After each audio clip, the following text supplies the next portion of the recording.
اب ایک آخری بات کہہ کے دعا کرتا ہوں کہ دیکھو بھائی بہت بڑا مجمع ہے ماشاءاللہ، 95% مجھے نوجوان نظر آ رہے ہیں۔ یہاں سے آج صلح کر کے اٹھو اور توبہ کر کے اٹھو، اللہ سے مانگو کہ آج ہم توبہ کر کے اٹھیں، کہ توبہ ایک ایسا عمل ہے جو پچھلے سارے گناہ دھو دیتا ہے، سارے دھونے دھو دیتا ہے، سارے گناہ معاف کر دیتا ہے۔ تو میں آپ کے اور یہ جتنا بات میری آگے جا رہی میڈیا کے ذریعے جہاں جہاں جو سن رہا ہے، میں سب سے ہاتھ جوڑ کے کہتا ہوں کہ آج توبہ کر لو اپنے اللہ کی بارگاہ میں، پچھلے پر توبہ کر لو، آئندہ کے لیے صلح کر لو، انشاءاللہ مزے کی زندگی ہو جائے گی۔ میں اللہ پہ قربان جاؤں، صدقے جاؤں کہ اس نے بھی توبہ کا دروازہ ایسا کھلا رکھا ہے، نہ کوئی عدد کی قید ہے، نہ کوئی عمر کی قید ہے، نہ یہ کہتا ہے 1000 دفعہ توڑ دی تو پھر قبول نہ ہوگی، نہ یہ کہتا ہے 60 سال عمر گزر گئی تو پھر توبہ قبول نہ ہوگی، بلکہ کہتا ہے ما لم یغرغر، جب تک تیرے گلے کا سانس باقی ہے تیری توبہ کا انتظار رہے گا۔ اور پھر ساتھ یہ کہتا ہے کہ تو اتنے گناہ کر کے زمین سے اٹھا کر آسمان کی چھت کو لگا دے، پھر ایک دفعہ کہہ دے یا اللہ معاف کر تو میں سارے ہی معاف کر دوں گا، ولا ابالغ، مجھے پرواہ بھی نہیں ہوتی، پرواہ بھی نہیں ہوتی۔ میرا ایک شاگرد ہے کراچی میں، اس کے مسجد کے ساتھ ایک عورت تھی، وہ لڑکیاں سپلائی کرتی تھی، کس قدر بدترین کام۔ اس نے، میرے شاگرد نے اس عورت کے بیٹے سے دوستی لگائی اور اس کو میرے بیان کی کیسٹ دے دی۔ اس نے کہا یہ سن لینا، اس نے گھر میں جا کے لگا لی، اس کی ماں کام کرتے ہوئے چلتے پھرتے سن رہی، کانوں میں آواز پڑ رہی۔ تھوڑی دیر کے بعد وہ آ گئی، کہنے لگی مجھے بھی سنا دے، تو اس نے سنی، پھر کہنے لگی دوبارہ سنا، پھر دوبارہ سنی، پھر کہنے لگی ایک دفعہ اور سنا، پھر ایک دفعہ اور سنی۔ کہنے لگے یہ کون ہے؟ کہ پتہ نہیں کون ہے۔ کہ کس نے دی؟ کہ یہ مولوی صاحب جو مسجد کا اس نے دی۔ تو اس نے بیٹے کو لیا اور مسجد کے دروازے پر آ کے، لوگ تراویح پڑھ کے نکل رہے تھے، انہوں نے کہا میں یہاں کے امام سے ملنا چاہتی ہوں۔ تو آ گیا، امجد نام ہے اس کا، کہا مولوی صاحب یہ کیسٹ آپ نے دی ہے؟ کہا جی۔ یہ کون ہے؟ کہ میرا استاد ہے۔ کیا نام ہے؟ طارق جمیل۔ کہا اس نے کہا ہے کہ جتنے بھی گناہ کرو توبہ کرو تو قبول ہو جاتی ہے، تو میری توبہ قبول ہو سکتی ہے؟ تمہیں تو پتہ میں کیا کرتی ہوں۔ کہاں بی بی توبہ تو سب کی قبول ہے۔ کہا اچھا پھر میں تمہیں گواہ بناتی ہوں، میری توبہ، میری توبہ۔ اور اگلے دن مسجد میں آنا شروع کر دی تراویح میں، اور دعا کرے یا اللہ اگر میری توبہ قبول ہے تو مجھے اٹھا لے، اگر میری توبہ قبول ہے تو مجھے اٹھا لے، اگر میری توبہ قبول ہے تو زور زور سے دعا کرتی، عورتوں کے اس میں جس طرح عورتیں نماز پڑھتی تھی۔ 29 کی رات سجدے میں اللہ نے اس کو موت دی۔ ساری زندگی لڑکیاں سپلائی کی اور موت آئی رابعہ بصری جیسے۔ توبہ ایسی چیز، اے اللہ میری توبہ قبول ہے تو مجھے اٹھا لے۔ 29 کی رات سجدے میں اللہ نے اس کی روح کو قبض کی۔ تو میرے بھائیو بہنوں، جتنا مجمع آپ موجود ہو، جتنا اس کے ذریعے سے سن رہا ہے، آج توبہ کر لو۔ پتہ نہیں نہ جانے بلا لے پیا کس گھڑی، پتہ نہیں رب کا بلاوا کب آ جائے، تو ہم توبہ کر اور اپنے مالک کو راضی کر۔ تو نیت کرتے ہو میرے ساتھ؟ سارے کرتے ہو نا؟ تو کہو یا اللہ میری توبہ، پھر کہو یا اللہ میری توبہ، پھر کہو یا اللہ میری توبہ۔ اللہ کی قسم اگر دل سے کہا ہے سب معاف ہو۔ میں نواب شاہ میں تھا تو ایک وڈیروں کو جمع کیا، وڈیرے مسجد میں تو آ نہیں سکتے، سندھی وڈیرے، تو ہم نے ایک وڈیرے سائیں کے گھر میں ہی بیان رکھ دیا، تو وہاں آگے سارے، تو ایک وڈیرے کو لے کر بڑی مونچھیں اور جلالی چہرہ اور بہت غلط زندگی، میں نے بیان کیا، وہ بیان میں روتا رہا۔ جب میں نے کہا ہاں بھائی توبہ، میں ہر بیان میں یہ کرتا ہوں کوشش، شاید کوئی ایک آدمی میرے ذریعے سے توبہ کر جائے تو میری بخشش کا سامان بن جائے، تو اس نے زور سے کہا اللہ سائیں توبہ، اللہ سائیں توبہ، اللہ سائیں توبہ۔ ساری زندگی کی غفلتیں تھیں۔ گھر گیا اور یہ ظہر پہ بیان ختم ہوا ہے اور مغرب پہ اس کی موت واقع ہوتی۔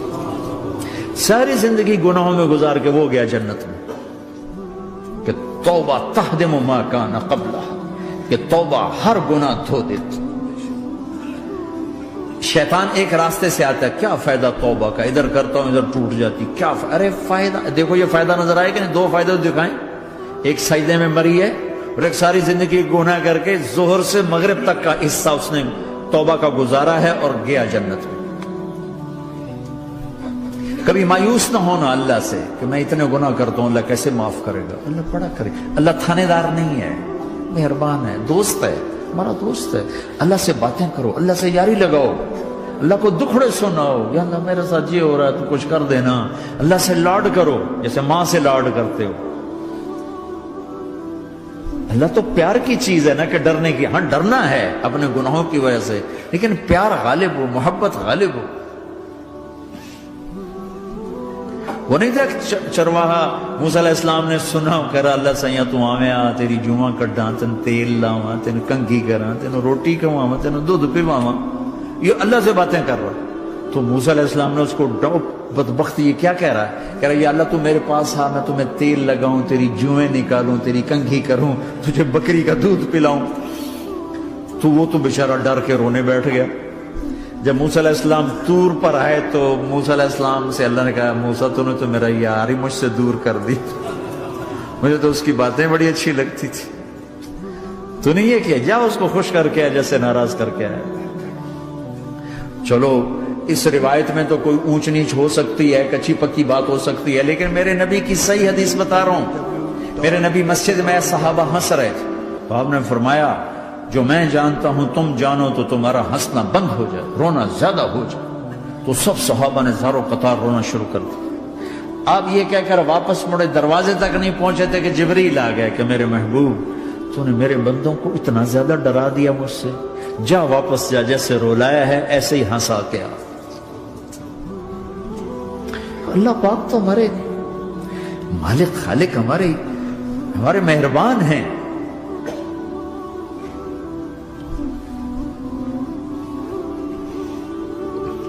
اللہ کو نہیں سنائیں گے تو کس کو سنائیں گے؟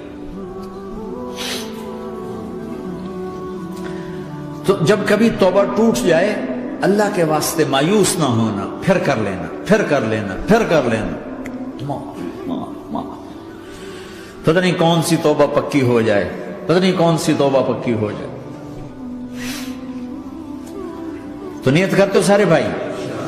اب بہت بڑا مجمع آئے ہو، چھوٹا سا دو چھوٹے سے تبلیغ کے کام. ایک جمعرات کو مرکز میں جاؤ، ایک 3 دن ہر مہینے لگاؤ، ہر مہینے کسی بھی جماعت کے ساتھ چلے جاؤ تو انشاءاللہ آپ کو فائدہ ہوگا. جس جماعت میں 3 دن میں لگے اور میں نے کہا 4 مہینے لگاؤں گا، 4 مہینے اللہ نے تقدیر لکھی تھی تو میں آگے چلا گیا. رائمنڈ سے مل گئی جماعت، سارے ان پڑھ، سارے بڑی عمر، میری عمر 18 سال اور سب 40 سال سے اوپر، 60 70 اور سب ان پڑھ اور سب ڈیرہ اسماعیل خان کے دیہاتی، اور اتنے غصے والے کہ جماعت میں روز لڑائی ہوتی تھی. ایک آدمی چائے نہیں پیا کرتا تھا تو وہ روزانہ کہتا چائے کیوں بنائی ہے، میری چوانی واپس کرو، 4 آنے میرے واپس کرو. تو 4 آنے روزانہ واپس لیتا تھا، باقاعدہ 4 آنے اس کو روزانہ واپس کیے جاتے تھے کہ میں چائے نہیں پیونی، میری چوانی واپس کرو. اور جماعتوں میں جھگڑا ہوتا ہے کہ تم نے کھانا اچھا نہیں بنایا. اس جماعت میں جھگڑا ہوتا تھا کہ کھانا اچھا کیوں بنایا، اس پہ لڑتے تھے کہ خرچہ زیادہ ہو رہا ہے. اور خرچہ کتنا ہوا تھا؟ 1 مہینے کا سفر، جانا آنا، بس کا جانا بس کا آنا. اور اس زمانے میں کوئی کھانا کھلانے والے ہیں، سب خود پکایا. 2-4 جگہ کہیں ضیافت ہوئی، 27 روپے ٹوٹل خرچ ہوا تھا.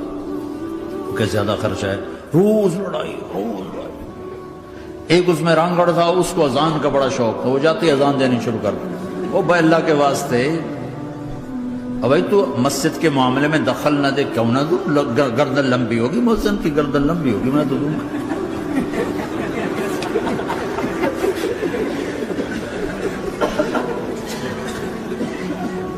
وہ امیر بھی چٹا ان پڑھ تھا، بالکل ان پڑھ، مطلب عجیب وہ نمونہ تھی جماعت. یعنی اس میں ہر ایسا ایلیمنٹ موجود تھا کہ میں بستر اٹھا کے بھاگ جاؤں، لیکن مجھے اسی سے فائدہ ہو. کہ تبلیغ معلوماتی محنت نہیں ہے، تبلیغ صفات کو سیکھنے کی محنت. علم کو سیکھنے کے لیے مدرسے ہیں، علماء ہیں، تبلیغ تو صفات کو سیکھنے کی محنت. ایمان کس نہ بنا. میں جب واپس آیا تو میں بیٹھا تھا مسجد میں، تو ایک شخص نے پوچھا آپ کہاں گئے تھے، کتنا سفر تھا؟ میں نے بتایا. میں نے کہا آپ نے کیا سیکھا؟ انہوں نے مجھ سے کہا آپ نے کیا سیکھا؟ میں نے کہا میں نے اپنی مرضی کے خلاف کرنا سیکھا. کہا ماشاءاللہ ماشاءاللہ، آپ نے بہت سیکھا بہت سیکھا. وہ ساری زندگی اس سے پہلے اپنی مرضی پہ گزر، اپنی چاہتیں، اللہ نے ماں باپ سے دیا ہوا بہت کچھ، لیکن جو میری بنیاد بنی وہ سفر تھا جس میں روز لڑائی ہوتی تھی. تو کسی بھی جماعت میں چلے جاؤ، ویکنڈ چلے جاؤ، یہ نہ دیکھو کون ہے کون، چلے جاؤ. اس جانے میں اللہ کی ہدایت کا نظام چھپا ہوا ہے. اور تم میں کوئی دو ایسے نہ ہو جو لڑے ہوئے، اٹھتے ہی صلح کرنا. میاں بیوی میں کھٹ بٹ ہے، اٹھتے ہی صلح کرنا. بہن بھائی لڑے ہوئے ہو، ماں باپ سے لڑے ہوئے ہو، اٹھتے ہی صلح کرنا. جو صلح کرنے میں پہل کرے گا اللہ کا محبوب بن جائے گا. شیطان پرانا کھلاڑی ہے نا کوئی، اور ہے بھی تجربہ کار، گول بھی بڑے ٹھگا ٹھگ کرتا ہے. نہیں، وہ روزانہ اپنی میٹنگ بلاتا ہے. میٹنگ، ہاں بھائی کیا کیا؟ تو کہتے ہیں جی زنا کرایا. تو ایسے بیٹھا رہتا ہے یوں سر جھکا کر. چوری کرائی، نماز نہیں پڑھنے دی، جوا کھلایا، یوں کرتا. ایک لنگڑا بھیڑتو شیطان پیچھے سے کہتا ہے جی میاں بیوی کو لڑایا. او شاباش، کام تو کر کے آیا ہے. میاں بیوی کو لڑایا، آجا آگے آجا آگے آجا آگے آجا. اس کو بلا کر گلے لگاتا ہے، پھر یہاں اپنے پاس بٹھاتا ہے. وہ بدبختو، یہ ہے اصل کام. شرابی کی شراب اس کی ذات تک، میاں بیوی کی لڑائی، نسلیں برباد، خاندان برباد، اولاد برباد.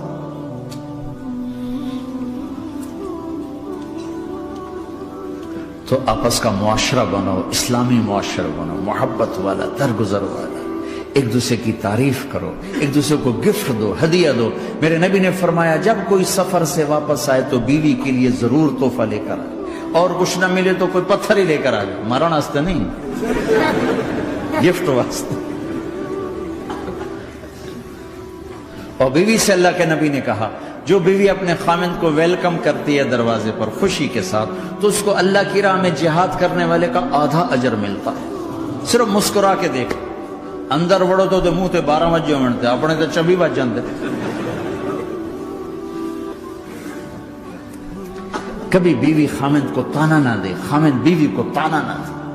پیار محبت کے انداز میں بات کرو جو دلوں میں. اولاد کو بھی ایسی ڈانٹ ڈپٹ، یہاں تو ویسی ڈانٹ ڈپٹ نہیں ہے، لیکن میرے نبی کا طریقہ بھی یہ نہیں ہے. نیت کرتے ہو انشاءاللہ، درود شریف پڑھو. اللہم لک الحمد کما انت اہلہ، فصلی علی محمد کما انت اہلہ، وفعل بنا ما انت اہلہ، انک اہل التقوی و اہل المغفرہ. اے میرے مولا، تیرے ماننے والے بندے بندیوں کا جمع غفیر ہے، بہت بڑا مجمع ہے. میرے اللہ اس غفلت کی جگہ میں یا اللہ یہ تیرے نام لینے والے جمع ہوئے ہیں، تو بھی نظر کرم فرما، نظر کرم فرما، نظر کرم فرما. محبت کی نکاح دے، محبت کی نکاح دے، محبت کا معاملہ فرما. ہم ٹوٹ چکے ہیں، ہمیں جوڑ دے. ہم بکھر چکے ہیں، ہمیں سمیٹ دے. ہم پریشان حال ہیں، ہمارا بن جا یا اللہ. دنیا کے بھی ستائے ہوئے ہیں، شیطان کے بھی ستائے ہوئے ہیں. اور میرے مولا ایمان بھی کمزور ہے، جان بھی کمزور ہے یا اللہ. جیسے کمزور بچے پہ ماں باپ کی محبت زیادہ ہوتی ہے، ہم تیرے کمزور بندے ہیں، ہم پہ اپنی محبت کو زیادہ فرما، اپنی الفت کو زیادہ فرما، اپنے تعلق کو زیادہ فرما. یہ مجمع پتہ نہیں کہاں کہاں سے تیری محبت میں آیا ہے، مستورات بھی مرد بھی. 3 گھنٹے بیٹھے بیٹھے یا اللہ تیری محبت میں بیٹھے ہیں. نہ کوئی پیچھے سیاست کی غرض ہے، نہ کوئی کسی مال کی غرض ہے، نہ کوئی آہ واہ کی غرض ہے. سب تیری محبت میں آئے. اے میرے مولا تو ہم سب کے دلوں کو اپنی محبت کے لیے قبول فرما لے، قبول فرما لے. یا اللہ تجھ سے دور ہو کر بہت دکھ دیکھے ہیں، تیری نافرمانیاں کر کے بہت دکھ دیکھے ہیں، اے میرے آقا، اے میرے مالک، اے میرے مالک، پتہ نہیں کب تیرا بلاوا آ جائے، تیری عزت کی قسم ہم یہ غفلت کی موت نہیں مرنا چاہتے، ہم یہ غفلت کی موت نہیں مرنا چاہتے، لیکن میرے مولا نفس ہمارے اوپر غالب ہے، ہم سے طاقتور ہے، ہمیں گرا دیتا ہے، ہم ہر دفعہ توبہ بھی کرتے ہیں، پکی نیت بھی کرتے ہیں، لیکن یا اللہ یہ نفس ہمیں گرا دیتا ہے، شیطان اوپر گرا دیتا ہے۔ اے میرے مولا، اے میرے آقا، ہم پہ نظر کرم فرما، جیسے ٹانگوں سے کمزور چلتا ہے تو گر جاتا ہے، ایسے ہی ہم ایمان کے کمزور ہیں، 4 قدم آگے چلتے ہیں تو 50 قدم پیچھے جا گرتے ہیں، ہر دفعہ تجھ سے وعدہ کرتے ہیں پھر ہر دفعہ توڑ کے بیٹھ جاتے ہیں۔ اے رب کریم ذوالجلال اللہ، اے مہربان کریم حنان منان اللہ، آج ہم تیری بارگاہ میں توبہ کر لیں، تو ہمیں نظر محبت دے دے، نظر عنایت دے دے، اس دل کو قبول فرما لے، ان قدموں کو، ہاتھوں کو، آنکھوں کو قبول فرما لے، ان میں سے ہر کمی نکال دے، ہر گناہ نکال دے، یا اللہ ہماری جسمانی کمیاں بھی دور کر دے، ہمارے سر سے لے کر پاؤں تک، ہمارے سر کے دماغ کے یا اللہ فطور نکال دے، بیماری نکال دے، آنکھوں کا غلط دیکھنا نکال دے، آنکھوں کی بیماری نکال دے، کانوں کا غلط سننا نکال دے، کانوں کی بیماریاں نکال دے، یا اللہ ہاتھ کی، پاؤں کی، دل کی، سینے کی، پھیپھڑے کی، گلوں کی، ہڈیوں کی، گوشت کی، پوست کی، کھال کی، یا اللہ ہر قسم کی بیماریوں سے ہمیں نجات عطا فرما دے، یا اللہ اس مجمع کی حفاظت فرما، ان کی نسلوں کی حفاظت فرما، جو ہمارے بچے اس ماحول میں گم ہو گئے ہمیں واپس عطا فرما دے، جو بچیاں اس ماحول میں گم ہو گئی ہمیں واپس عطا فرما دے، اور جو تیرے دین پر جمے ہوئے ہیں انہیں ہمت عطا فرما، انہیں روشن نشان بنا، انہیں مشعل راہ بنا، انہیں ہدایت کا نمونہ بنا، ان کو ہدایت کا چلتا پھرتا یا اللہ نمونہ بنا دے، ہدایت کا سورج بنا دے، یا اللہ سچائی ہمارا زیور بنا دے، سچائی ہمارا حسن بنا دے، اپنے اور اپنے حبیب کی محبت ہمارے دل کا وظیفہ بنا دے، اپنے حبیب کی محبت ہمارے دل کا وظیفہ بنا دے، یا اللہ ہم سب سے راضی ہو جا، اس مجمع سے راضی ہو جا، یا اللہ ہم نے توبہ کی اس پہ میں پختہ فرما دے، یا اللہ اس مسجد کو آباد فرما، ہماری مساجد کو آباد فرما، ہمارے مدارس کو آباد فرما، مکاتب کو آباد فرما، جیسے نسل بڑھ رہی ہے ویسے دین کی ضروریات بھی بڑھ رہی ہیں، انہیں اپنے غیب سے پورا فرما، انہیں اپنے غیب سے پورا فرما، انہیں اپنے غیب سے پورا فرما، یا اللہ ربنا آتنا فی الدنیا حسنہ وفی الآخرۃ حسنۃ وقنا عذاب النار، وصلی اللہ تعالی النبی الکریم، آمین۔